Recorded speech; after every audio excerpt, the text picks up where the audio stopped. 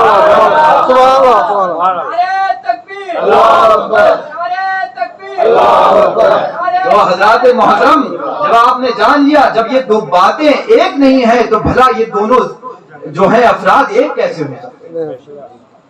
دیکھیے دنیاوی قانون میں بھی صلح کلیت نہیں چلتی ہے. میں آپ کو ایک مثال دوں بڑی آسان سی. ابھی تو ای وی ایم کا زمانہ ہے، ای وی ایم مشین کا زمانہ. الیکشن جب ہوتے ہیں تو الیکشن جو ووٹ دیا جاتا ہے وہ ای وی ایم مشین کے دوارا دیا جاتا ہے. بٹن دباؤ کسی کو پہنچتا کسی کو. لیکن پہلے تو ایسا نہیں تھا. پہلے تو یہ تھا جو ہمارے بزرگ یہاں تشریف فرمائے انہوں نے ووٹ دیا ہوگا، ایک پرچی آپ کو دے دی جاتی تھی، اس میں علامتی نشان بنے ہوتے تھے پارٹیوں کے. جس پارٹی کو آپ ووٹ دینا چاہتے ہیں اس پر آپ نے تھپا لگا دیا. اب کوئی صلح کلی شخص سوچئے کہ الیکشن بوتھ پہ جو ہے وہ ووٹ دینے کے لیے جاتا ہے، اس کے ہاتھ میں پرچی تھما دی جاتی ہے. اب وہ دیکھتا ہے پرچی پر ساری پارٹیوں کے علامتی نشان بنے ہوئے ہیں، چہن بنے ہوئے ہیں، سمبولز بنے ہوئے ہیں. اب وہ سوچتا ہے اس پہلی والی کو اگر ووٹ دیتا ہوں، اس پہلی پارٹی کو ووٹ دیتا ہوں تو دوسری والا جو ہے وہ برا مان جائے گا، دوسرے کو ووٹ دیتا ہوں تو تیسرا برا مان جائے گا، چوتھے کو دیتا ہوں تو پانچواں برا مان جاتا ہے. کیوں نہ میں سب کو ووٹ دیتا، وہ جو ہے سب پر تھپا لگا دیتا ہے. اب آپ لوگ بتائیے، الحمدللہ سنی تو سمجھدار ہوتا ہے، آپ لوگ بتائیے کہ یہ اس طرح کا ووٹ ویلڈ مانا جاتا ہے کہ انویلڈ انویلڈ مانا جاتا ہے. ہاں آپ دو کشتی پہ سواری نہیں کر سکتے. آپ یہ کہیں، کوئی صاحب یہ کہیں کہ میں ایک ٹانگ ایک کشتی پہ رکھوں گا اور دوسری ٹانگ دوسری کشتی پہ رکھوں گا اور اس طرح سے سواری کروں گا، ظاہر سی بات ہے ذرا سے ہچکولے کھائے گی کشتی وہیں غرق ہو جائے گا. حضرات محترم تو صلح کلیت جو ہے اس سے آپ لوگوں کو بچنا ہے. ہمارے بزرگ بریلی شریف کے حضور تاج الشریعہ بدر الطریقہ مفتی اختر رضا خان رحمت اللہ تعالی. ارے میں تو خاندان اعلی حضرت کی دھول ہوں، در حقیقت اعلی حضرت کے گلشن کے پھول تو تاج الشریعہ. حضرات محترم تو انہوں نے ہم سنیوں کو یہ پیغام دیا ہے زندگی یہ نہیں ہے کسی کے لیے، زندگی ہے نبی کی نبی کے لیے. نہ سمجھ مرتے ہیں زندگی کے لیے، ارے جینا مرنا ہے سب کچھ نبی کے لیے. ایش کر لو یہاں منکرو 4 دن، ایش کر لو یہاں منکرو 4 دن، مر کے ترسو گے تم اس زندگی کے لیے. اور مسلک اعلی حضرت پر قائم رہو، زندگی دی گئی ہے اسی کے لیے. اور مسلک اعلی حضرت سلامت رہے، ایک پہچان دین نبی کے لیے. صلح کلی نبی کا نہیں سنیوں، صلح کلی نبی کا نہیں سنیوں، سنی مسلم ہے سچا نبی کے لیے. اور سنیوں ہی سے شادی کرو، سنیوں ہی سے شادی کرو. یہ وہابی نہیں فیملی کے لیے. اور اپنے دروازے پر لکھو نام رضا، اپنے ایمان کی سیفٹی کے لیے. اختر قادری خلد میں چل دیا، خلد واہ ہے ہر ایک قادری کے لیے.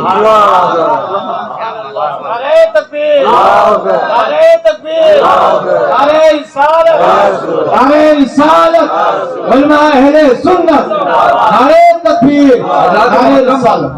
اللہ رسول کی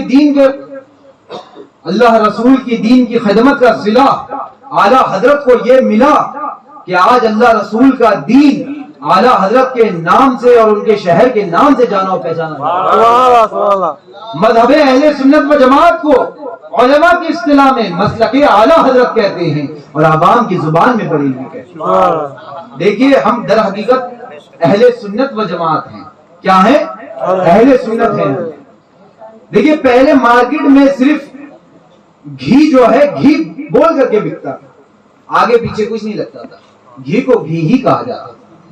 لیکن بعد میں مارکیٹ میں جب ڈپلیکیٹ گھی آ گیا تب ایک اصطلاح آ گئی اصلی گھی. کیا کہا گیا؟ اصلی گھی. بھائی گھی ہے، اس کو اصلی بولنے کی ضرورت کیا ہے؟ مارکیٹ میں چونکہ ڈپلیکیٹ آ گیا اس لیے امتیاز کرنے کے لیے کہا جاتا ہے اصلی گھی.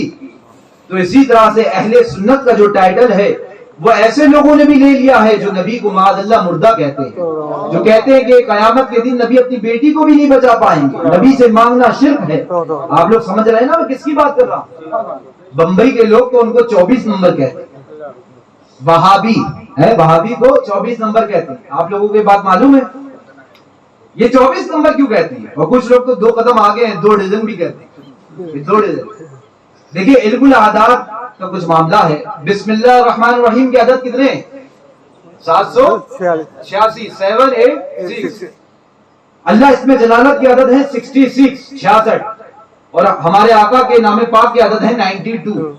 اب دیکھو وہابی 5 حرفی ہے، واو ہا الف با یا.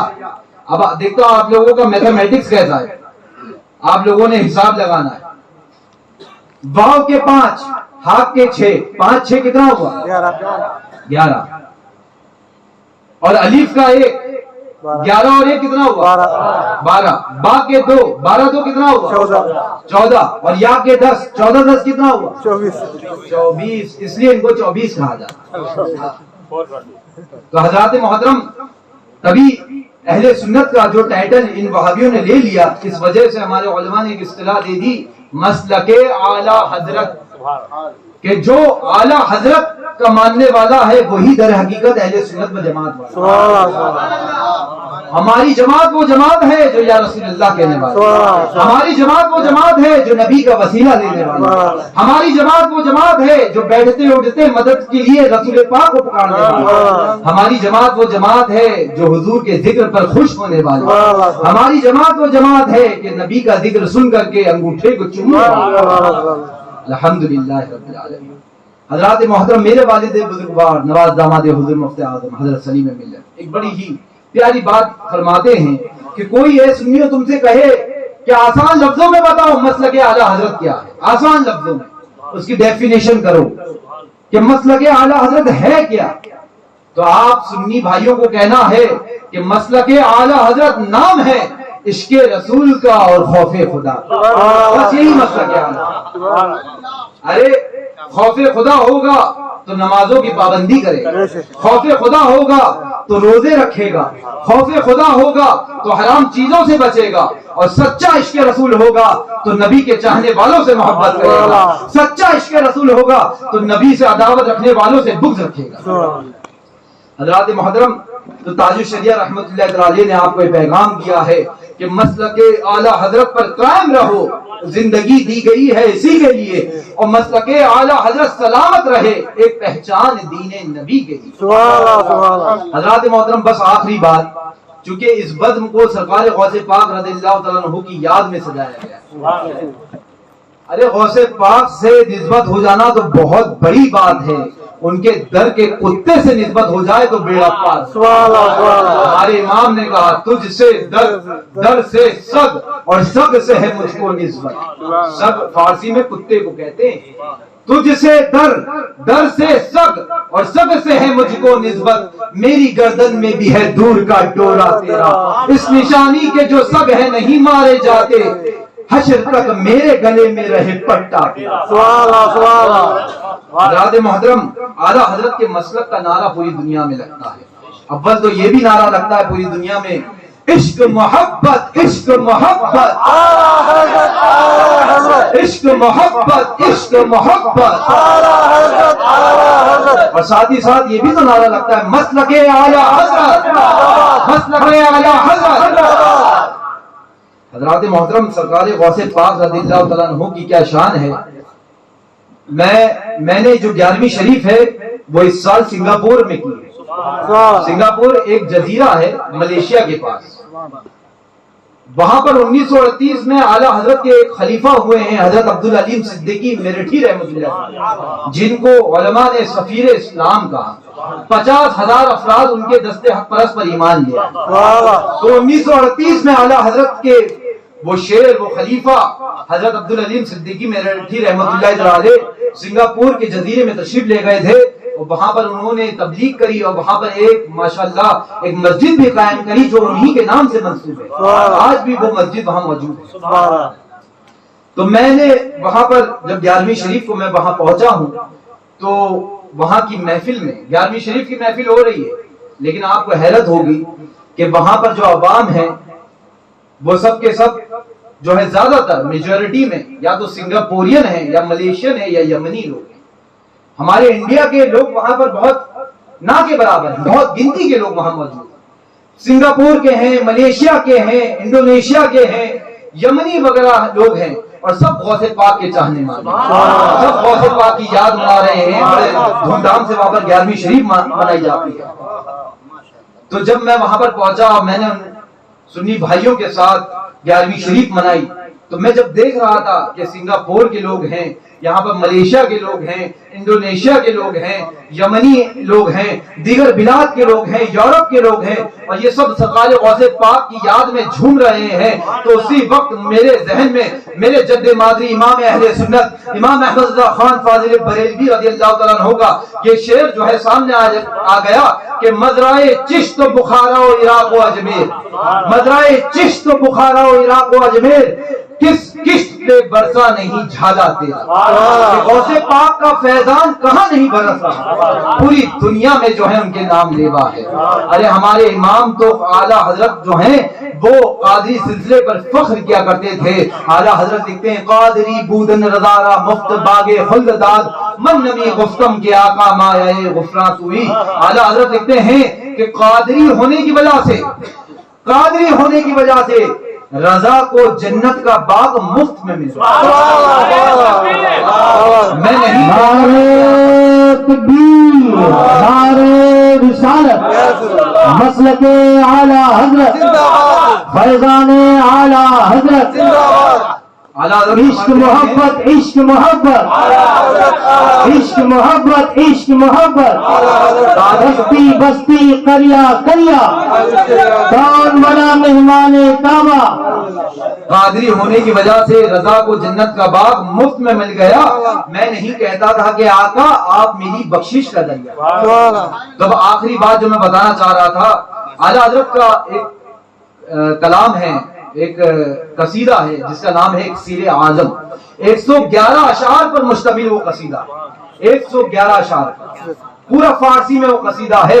میں پڑھ کر کے بھی سنا تھا، لیکن ابھی جو ہے میری جو طبیعت ہے وہ اجازت نہیں دیتی، لیکن مختصر سے مطلب اس کے تعلق سے آپ کو یہ بتاؤں کہ اعلیٰ حضرت نے یہ قصیدہ کیوں کر لکھا۔ خود بیان فرماتے ہیں کہ ایک مرتبہ یہ ہوا کہ میری آنکھوں میں تکلیف ہو گئی، چونکہ اعلیٰ حضرت لکھنے لکھانے کا پڑھنے پڑھانے کا کام کیا کرتے تھے، تو ایک مرتبہ یہ ہوا کہ آپ کی آنکھوں میں تکلیف ہو گئی، اور کئی دنوں تک وہ تکلیف آپ کی آنکھوں میں موجود تھی۔ آپ نے کئی اطباء کو ڈاکٹروں کو دکھایا لیکن فائدہ نہیں ہوتا تھا، بہت علاج کرایا لیکن راحت نہیں ملتی تھی، فائدہ نہیں ہوتا تھا۔ ایک مرتبہ آپ فرماتے ہیں جب میں سویا ہوں تو میں نے خواب میں دیکھا کہ 3 مزارات ہیں۔ پہلی مزار جو ہے وہ خواجہ غریب نواز رضی اللہ عنہ، دوسری مزار جو ہے وہ شاہ برکت اللہ ماریلوی رحمۃ اللہ علیہ کی، اور تیسری مزار کے تعلق سے فرماتے ہیں کہ میں پہچان نہ سکا۔ تو پہلی مزار کس کی؟ خواجہ غریب نواز رضی اللہ عنہ۔ اعلیٰ حضرت فرماتے ہیں کہ میں خواجہ صاحب کے مزار پاک کے پائیتی بیٹھ جاتا ہوں اور اوراد و وظائف میں مشغول ہو جاتا ہوں۔ اعلیٰ حضرت فرماتے ہیں کہ یکا یک اچانک میں دیکھتا ہوں کہ خواجہ غریب نواز رضی اللہ تعالیٰ عنہ کے مزار پاک کا بالائی حصہ، سرہانے کا حصہ چاک ہو جاتا ہے، تربت اطہر ظاہر ہو جاتی ہے، جس میں پاک ظاہر ہو جاتا ہے۔ اعلیٰ حضرت سبقت کرتے ہوئے دوڑتے ہوئے جو ہے لپکتے ہوئے آگے کی طرف سرہانے کی طرف بڑھتے ہیں، اور خواجہ غریب نواز رضی اللہ تعالیٰ عنہ کے جسم پاک کی زیارت کر لیتے ہیں۔ آپ نے حلیہ مبارک کو بھی بیان کیا ہے کہ ہمارے پیارے خواجہ غریب نواز دکھتے کیسے۔ اب اعلیٰ حضرت فرماتے ہیں کہ تربت اطہر کے چاک ہونے میں جو دھول اڑتی ہے تو اس دھول کو میں آنکھوں سے لگا لیتا ہوں، اور جب میں بیدار ہوتا ہوں تو میں محسوس کرتا ہوں کہ جو تکلیف میری آنکھوں میں کئی روز سے تھی اس میں اب مجھے شفا حاصل ہو گئی، وہ تکلیف اب میری دور ہو گئی ہے۔ تو اس کرم پر مجھے چاہیے کہ اپنے آقا کی میں مدح خوانی کروں، مدحت خوانی کروں، ثنا خوانی کروں، ان کی شان میں کوئی قصیدہ لکھوں۔ تو آپ نے غوث پاک کی شان میں یہ قصیدہ جس کا نام ہے اکسیر اعظم، جو 111 اشعار پر مشتمل ہے، فارسی میں ہے، اس کو قلم بند کیا۔ اب آپ لوگوں کو یہ سن کر کے ایک سوال آپ لوگوں کے ذہن میں آنا چاہیے، بظاہر کرم کس کا؟ کس کی دھول، کس کی تربت پاک کی دھول کو آپ نے آنکھوں سے لگایا تھا اور آپ کو شفا مل گئی؟ خواجہ غریب نواز۔ لیکن قصیدہ کس کی شان میں لکھ رہے ہیں؟ غوث پاک کی شان۔ ارے ہونا تو یہ چاہیے تھا کہ خواجہ غریب نواز کی شان میں لکھتے، لیکن اعلیٰ حضرت کس کی شان میں لکھ رہے ہیں؟ غوث پاک کی شان میں۔ تو دیکھو یہ اصل میں آداب مریدی سے تعلق کی ہے، یک درگیر محکم گیر، ایک در پکڑو مضبوطی سے پکڑو۔ ایک واقعہ سناتا ہوں، آپ لوگوں کو اندازہ ہو جائے گا کہ اعلیٰ حضرت نے ایسا کیوں کر کیا۔ خواجہ محبوب الہی رحمۃ اللہ تعالی دہلی میں جن کا مزار ہے، تو ان کی بارگاہ میں ایک کلندر آ جاتا ہے جو کسی دوسرے پیر کے مرید ہوتے ہیں، تو اس کلندر کو حضرت خواجہ محبوب الہی اپنے سینے سے لگاتے ہیں اور ان کے مراتب کو بلند کر دیتے ہیں۔ تو وہ کلندر گلی گلی کوچوں میں یہ بات کہتا ہوا پھرتا ہے کہ میرے پیر نے مجھے نواز دیا، میرے پیر نے مجھے نعمت دی۔ تو لوگ اس سے کہتے ہیں کہ بڑا نادان ہے، احمق ہے، بے وقوف ہے۔ ارے تو کہتا ہے کہ تیرے پیر نے تجھے نواز دیا، تیرے پیر نے تجھے نعمت دی، تیرا پیر یہاں کہاں؟ یہ نعمت اور یہ برکت جو تجھے ملی ہے کہ حضرت خواجہ محبوب الہی کی عطا ہے، یہ مرتبہ انہوں نے تجھے عطا فرمایا ہے، اور تو یہ کہتا پھرتا ہے کہ میرے پیر نے مجھے نواز دیا، میرے پیر نے مجھے نعمت دی۔ تو وہ کلندر کہتے ہیں کہ نادانو، بے وقوف میں نہیں تم لوگ ہو، کیونکہ اگر میرے پیر کا کرم میرے ساتھ نہیں ہوتا، ان کا فیض مجھ پر نہیں ہوتا، تو خواجہ محبوب الہی مجھ پر کیوں کر کرم کرتا؟ تو یہی وجہ ہے، کیونکہ دنیا جانتی ہے اعلیٰ حضرت قادری سلسلے میں بیعت ہے۔ اب اس کلام کا ایک شعر بس اس کی تشریح کروں گا اور میں آپ لوگوں سے رخصت ہو جاؤں گا۔ اعلیٰ حضرت لکھتے ہیں، ترک نسبت گفتم ازمن لفظ محی الدین مقام، ترک نسبت گفتم ازمن لفظ محی الدین مقام، ذاکے در دین رضا ہم دین و ہم ایمان کی۔ دیکھیے مسلک اعلیٰ حضرت کا آپ نے نعرہ لگایا ہے، اعلیٰ حضرت اپنا مسلک بیان کر رہے ہیں غوث پاک کے تعلق۔ دیکھیے غوث پاک کا ایک لقب ہے محی الدین، محی الدین ہے، اس کا مطلب ہوتا ہے دین کا زندہ کرنے والا۔ غوث پاک فرماتے ہیں، ایک مرتبہ میں جنگل سے گزر رہا تھا، ایک بوڑھے شخص کو میں نے دیکھا کہ وہ کھڑا ہونا چاہتا ہے لیکن اپنی ناتوانی کے سبب، کمزوری کے سبب کھڑے نہیں ہو پا رہا ہے۔ تو میں نے اس کو سہارا دیا اور اس کو جب میں نے کھڑا کیا تو میں نے دیکھا کہ جب وہ جیسے جیسے وہ کھڑا ہوتا چلا جاتا ویسے ویسے جوان ہوتا چلا جاتا۔ تو میں نے اس سے پوچھا کہ تم کون ہو؟ تو اس نے کہا، میں آپ کے نانا جان کا لایا ہوا دین ہوں، میں کمزور ہو گیا تھا، بوڑھا ہو گیا تھا، آپ نے مجھے سہارا دے کر کے پھر سے جوان کر دیا، تر و تازہ کر دیا، اس لیے آج سے آپ کا نام محی الدین ہے، دین کا زندہ کرنے والا۔ لیکن اعلیٰ حضرت جو عشق و محبت کے امام ہیں، پوری دنیا میں نعرہ بھی لگتا ہے عشق محبت اعلیٰ حضرت، اعلیٰ حضرت ہے، اور یہ بات بھی ہے کہ اللہ والوں سے آپ کا عشق اور آپ کی محبت بھرپور ہے، اور اس کی خوبصورتی یہ ہے کہ شریعت کے دائرے میں۔ لیکن اس کے باوجود دیکھیے کہ اعلیٰ حضرت اپنا مسلک بیان کر رہے ہیں کہ میں غوث پاک کو محی الدین کہنے کی خواہش نہیں رکھتا۔ ارے حضور آپ تو غوث پاک کی یاد میں فنا ہیں، فنا فی الشیخ ہیں۔ غوث پاک کے لیے لکھتے ہیں، واہ کیا مرتبہ ہے غوث ہے بالا تیرا، اونچے اونچوں کے سروں سے قدم اعلیٰ تیرا، سر بھلا کیا کوئی جانے کہ ہے کیسا تیرا، اولیاء ملتے ہیں آنکھیں کو ہے طلبہ تیرا، جو ولی قبل تھے یا بعد ہوئے یا ہوں گے، سب ادب رکھتے ہیں دل میں میرے آقا تیرا۔ لیکن یہاں آپ کہتے ہیں کہ میں غوث اعظم کو محی الدین کہنے کی خواہش نہیں رکھتا، حضور کیا وجہ؟ توجہ چاہوں گا، بڑی ہی دلچسپ بات۔ حضرات محترم، چونکہ محی الدین کا جو لفظ ہے یہ ترکیب اضافی پر ہے اور یہ غیریت کا پتہ دیتی ہے۔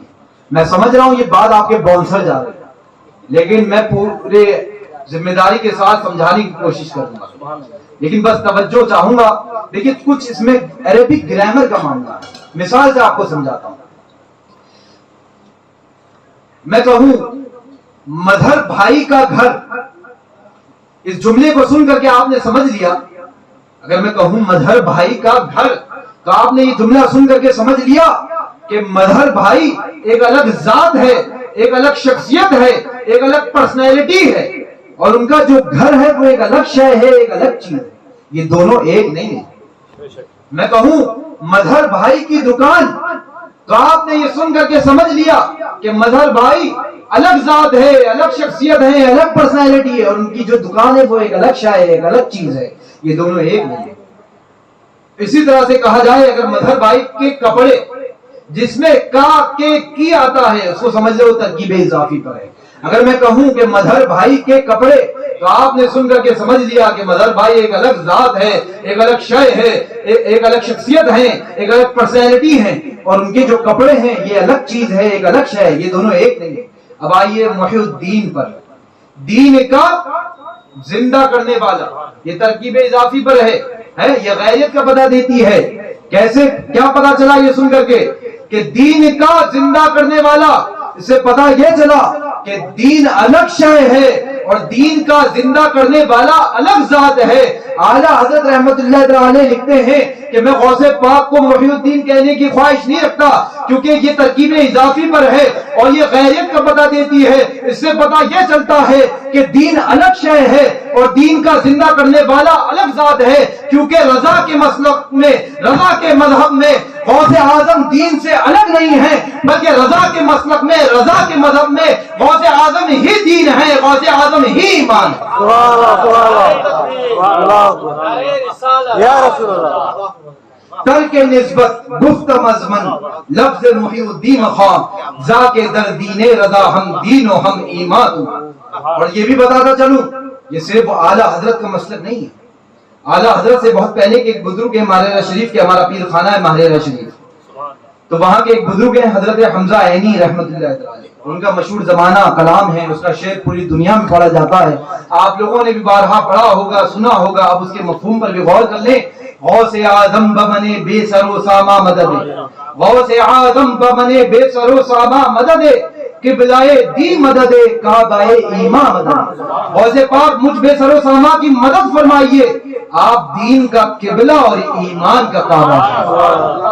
باخر دعوانا الحمدللہ رب العالمین، السلام علیکم۔